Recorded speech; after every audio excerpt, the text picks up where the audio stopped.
নমস্কার। আরও একটি নতুন রেসিপির সাথে তানিয়াস রান্নাঘরে আপনাদের স্বাগত জানাই। আজকে আমার রেসিপি ভাপা চিংড়ি। তাহলে চলুন রেসিপিটা দেখে নেওয়া যাক। তার জন্য চিংড়ি মাছ দেখুন পরিষ্কার করে ধুয়ে নিয়েছি। এবার একটা মিক্সিং জারের মধ্যে ১ চামচ কালো সর্ষে নিচ্ছি, ১ চামচ সাদা সর্ষে আর ১ চামচের একটু বেশি পোস্ত আছে।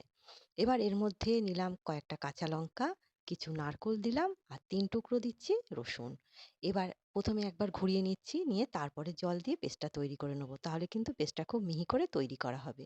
পেস্টটা দেখুন তৈরি করে নেওয়া হয়ে গেছে। এবার চিংড়ি মাছের মধ্যে পেস্টটা দিয়ে দিচ্ছি। একবার এইভাবে চিংড়ি মাছ ভাপাটা তৈরি করে দেখবেন, খেতে কিন্তু বেশ ভালো লাগবে। এবার এর মধ্যে দিচ্ছি স্বাদ অনুসারে নুন, ১ চামচের মতো হলুদ আর দিচ্ছি কাঁচা সর্ষের তেল। এবার খুব ভালো করে ম্যারিনেট করে নেব। যত ভালো করে ম্যারিনেট করে নেওয়া যাবে, তাহলে কিন্তু খেতে বেশি ভালো লাগবে, এটা আমরা সবাই জানি। খুব ভালো করে দেখুন ম্যারিনেট করে নেওয়া হয়ে গেছে। আর যে যেমন ঝাল খাবেন সেই বুঝেই কিন্তু কাঁচা লঙ্কাটা ব্যবহার করতে হবে। এবার আমি একটা স্টিলের টিফিন বক্স নিয়েছি, তার মধ্যে লাউ পাতা পরিষ্কার করে ধুয়ে নিয়েছি। এবার লাউ পাতা দিচ্ছি। লাউ পাতাটার মধ্যে কিন্তু আমি মুড়িয়েও চিংড়িটা ভাপাতে পারতাম, কিন্তু আমি এইভাবেই ভাপাচ্ছি। এতে কি হয়, লাউ পাতাটা খেতে কিন্তু বেশ ভালো লাগে। একবার ট্রাই করে দেখবেন, দেখুন আপনাদের নিশ্চয়ই ভালো লাগবে। এবার চিংড়ি মাছ যেটা ম্যারিনেট করে রেখেছিলাম সেটা এর মধ্যে দিয়ে দিলাম।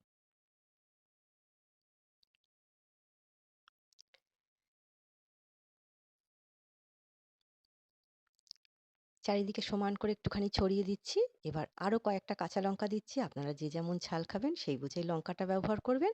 ওপর থেকে দেবো একটু কাঁচা সর্ষের তেল। এর ওপরে আমি আরেকটা লাউ পাতা দিয়ে দিচ্ছি।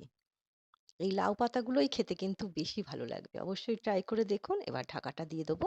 ওদিকে গ্যাস ওভেন অন করে একটা কড়াইয়ে জল গরম বসিয়ে দিয়েছিলাম। ১ টুকরো পাতিলেবু দিলাম, তাতে কড়াইটা কালো হবে না। একটা স্ট্যান্ড বসিয়ে এবার টিফিন বক্সটা বসিয়ে ওপরে একটা ঢাকা দিয়ে এবার আমি চিংড়ি মাছটা ভাপিয়ে নেব। ২০ থেকে ২৫ মিনিট ভাপিয়ে নেওয়া হয়ে গেছে। দেখুন খুব সুন্দর একটা গন্ধ বেরোচ্ছে। চিংড়ি মাছ ভাপা তো আপনারা খেয়েছেন। অবশ্যই একবার এইভাবে ট্রাই করে দেখুন। আশা করছি আপনাদের নিশ্চয়ই ভালো লাগবে। ভালো লাগলে ছোট্ট একটা কমেন্ট করে জানাতে ভুলবেন না আপনাদের কেমন লাগলো। আজ তবে এই পর্যন্তই। দেখা হবে পরের একটি নতুন রেসিপির সাথে। সবাই সুস্থ থাকবেন, ভালো থাকবেন।